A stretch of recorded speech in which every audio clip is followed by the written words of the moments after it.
to the Leadership in Long-Term Care webinar series. I am Kendra. I'm an operations strategist and leadership consultant, and I just wanted to take a second to thank IndusFlow for organizing all of this and putting on and hosting the webinar series every single Wednesday. It's so amazing for us to gather and to discuss different leadership techniques. And today I'm very excited to share with you the 5 tips to managing your stress during stressful times. Now, I can come on here and tell you, the proper breathing techniques to relieve stress, or stretches that you should be doing that will release tension in the body. All of those are great stress relievers, don't get me wrong, but they're more band-aid fixes for in the moment stress release. What we really want to do is to dive a little deeper and look at what's triggering us and what's the cause of this stress, so that when it happens again, we know how to better manage it. So the first tip I want to give you is identifying the root cause of your stress. So first we want to ask ourselves, how is it that I'm feeling? A lot of the times we respond to that question with, I feel like I'm having a bad day, I'm stressed, I'm anxious, I'm annoyed. But we can also take that one step further.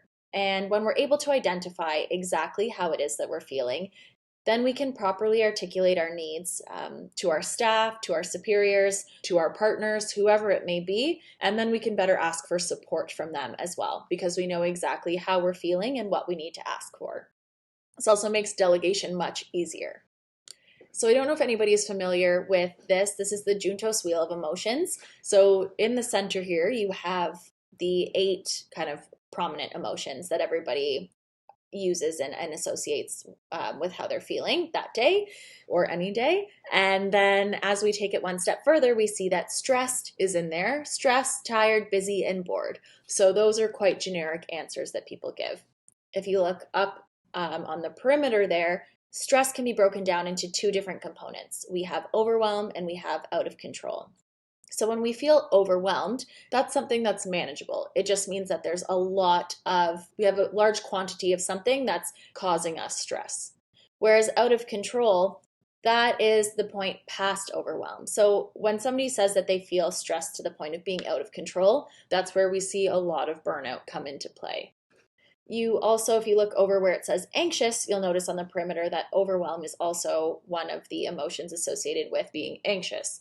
So when you're having these conversations or looking inwards and identifying these yourself, it's important to recognize and to kind of to note whether it's because you're worried that you feel overwhelmed, or is it overwhelm and you feel like it's something that's out of your control.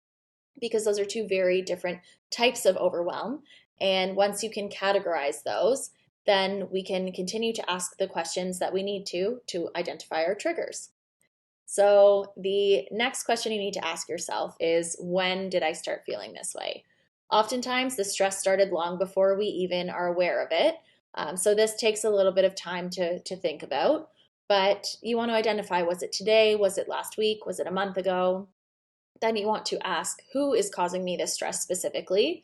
Oftentimes it's a combination of a few different people, because we know that stress can sometimes have the snowball effect. So it starts at home, we bring it into the workplace, and then we bring it back home. And just like that, it carries on that vicious cycle. So is it friends, family, coworkers, or a combination of many different people?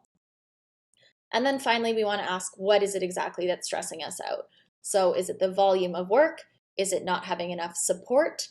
Is it not knowing how to do something? Is it staff not complying with policies and procedures? So by pinpointing maybe 2 or 3 of the things that are causing you this stress is extremely important, because then you know what that trigger is and how to better manage it. And then why does it stress you out so much? So, you're exhausted and now you've come into work and you have 3 more hours added to your workday. It seems never ending. Like, these 12-hour work days are just never going to end. You're going to be doing this forever. Maybe you're continuously having to have difficult conversations. So every day, you come into work and that's something that's going to land on your plate. So identifying the why, normally we know these things, we anticipate that these things are coming up.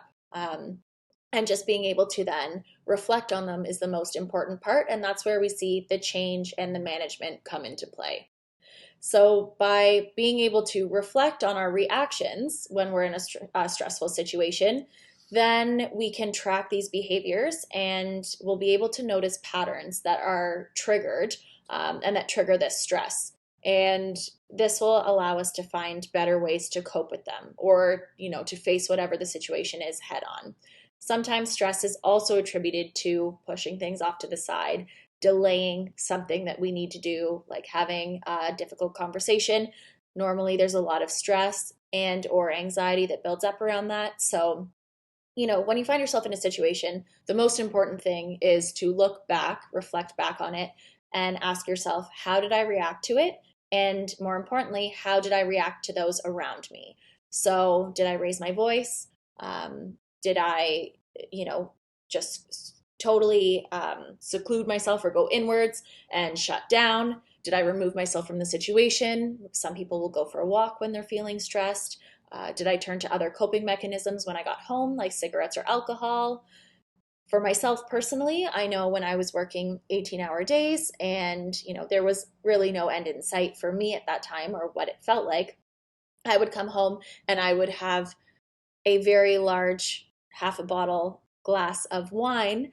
And then in the morning, I would wake up feeling groggy and I would go to work and do the same thing over and over again. So for some people, it's fantastic and that's the way that they decompress. For others, it's important to really recognize that that's something you turn to and then determine whether that is the best option for you or not.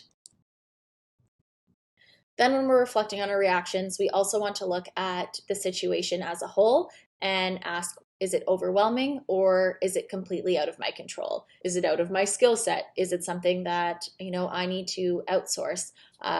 Do I need to ask for help? And will I be able to sustain this for a little bit longer? Is where you really want to make that divide there. The third tip I'd like to give you is establishing boundaries. So, obviously, right now, during times of crisis, you are always on call. I completely understand that. So, how can you implement boundaries during your time away from your stressors? Be it work, your family, kids, spouse, whatever that may be, there are ways that you can set those boundaries and those parameters for yourself. So, the first in this really is more so pertaining to work, we want to ask that the level of urgency be noted in the subject line of emails. So then you also want to make sure that you're following these and this request with your team.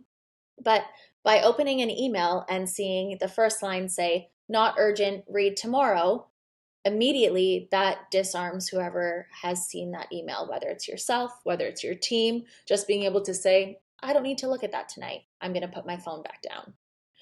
If it's urgent, then obviously you need to read it.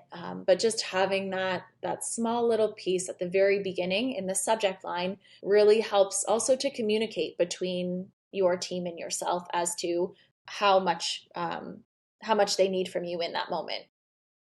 Managing expectations is very important when it comes to obviously a team dynamic and managing your stress. If you say that you'll be unavailable in the evening for 2 hours, but in a true emergency, please call twice and you'll answer right away. I've had clients who have turned all of their notifications off, past a certain time, but they've allowed specific numbers to come through. So if you have an iPhone, I know it's doable on that. I'm sure across all the other phone brands, you can also do that.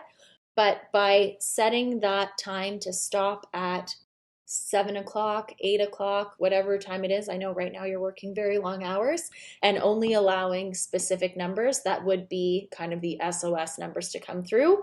You're going to eliminate any other distractions, any other work distractions that will come through, and you'll really be able to take some time for yourself. Also, having honest conversations about what it is that's causing your stress.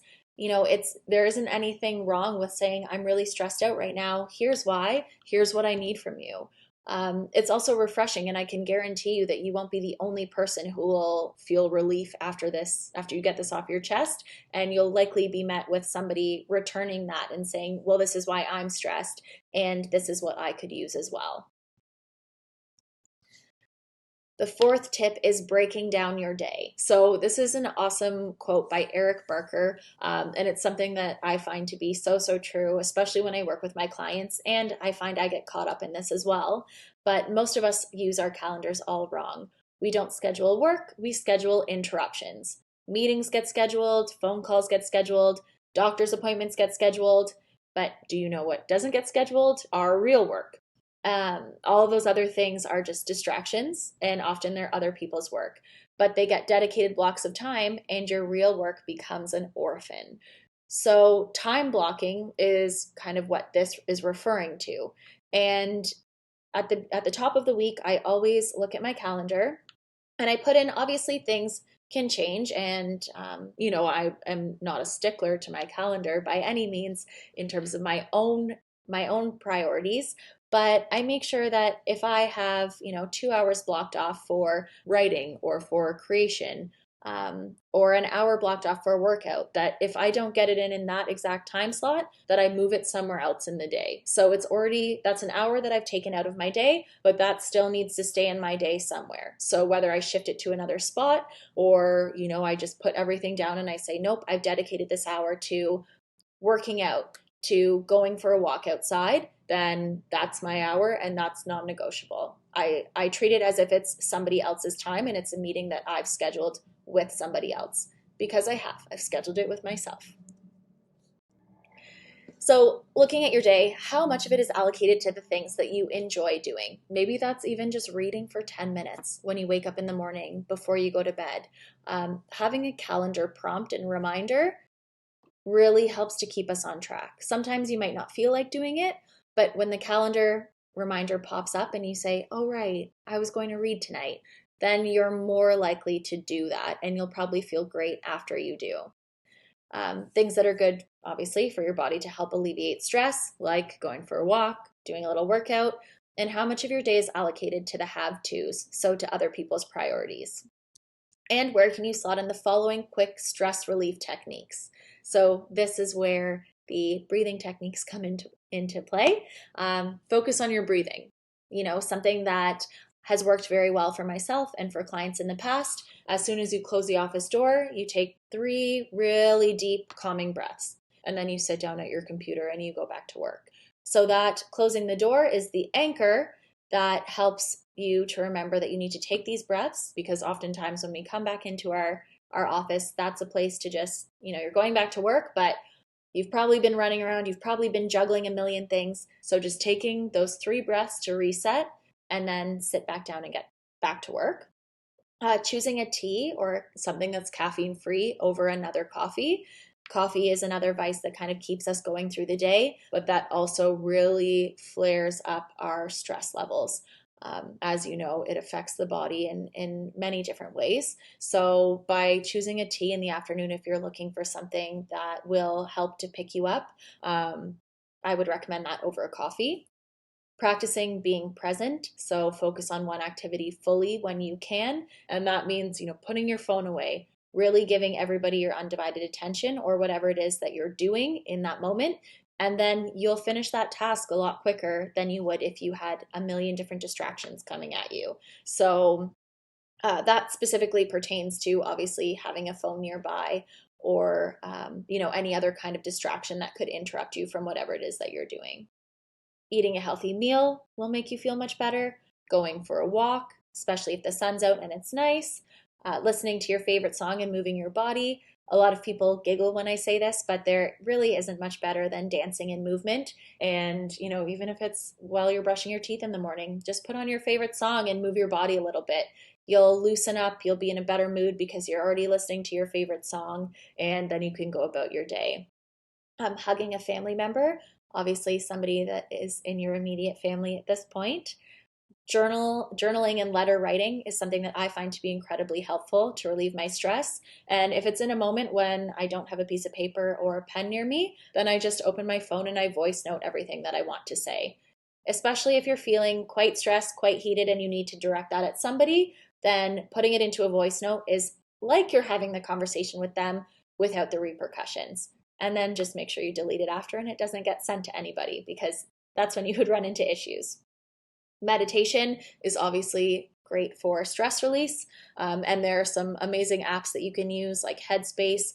They have 5-10 minute meditations, guided meditations. So It could be when you wake up in the morning, as I mentioned, before you go to bed, just putting yourself into that meditative state, drawing a bath, and just soaking for a little bit. That's great for obviously tension release. Reducing your screen time, as I mentioned, only letting specific numbers come through and notifications. Stretching throughout the day, even if it's just standing up and reaching your arms up and giving a good stretch that everybody needs. I always do one big long stretch before bed. It's only about 15 minutes, and I have a routine that I've built for myself. And then first thing in the morning, I reach up, I touch my toes, and I do this about 10 times, and I walk away feeling a little more limber and less rigid. Working out, there are so many apps right now that are offering workouts that range between 10 and 90 minutes. So even if you can slot in a 10-minute workout, then that would be great to sweat everything out.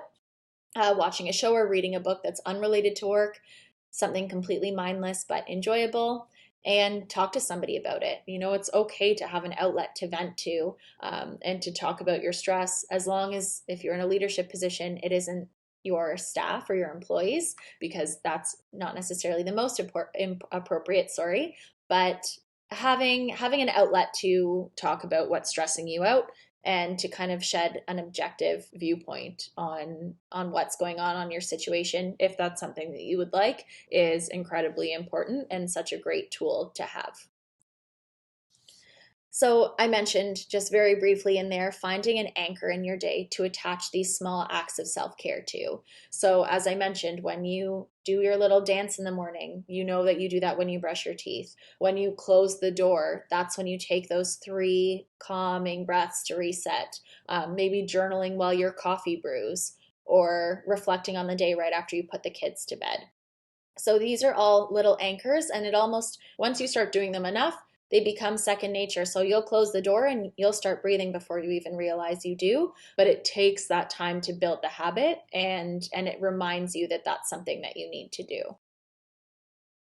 So those are just some very quick tips to help you manage your stress. Obviously, we could talk about this all day and dive in a lot deeper, but we have included a work along worksheet for you to be able to look at how you've really reacted to situations in the past 5 days. Or you can start now and look at the upcoming 5 days and see where you reacted negatively or where you reacted positively out of stress. And then going through that reflection and that reaction process, identifying exactly what emotion you're feeling, will help you to better manage your stress when you're presented with that situation again.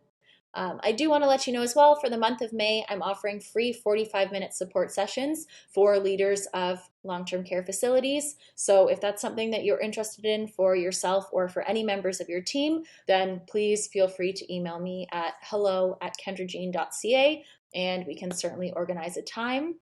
Again, I want to thank Indusflow for hosting us and having us, and I look forward to seeing all of you on Wednesday. Thank you again, and have an incredible day.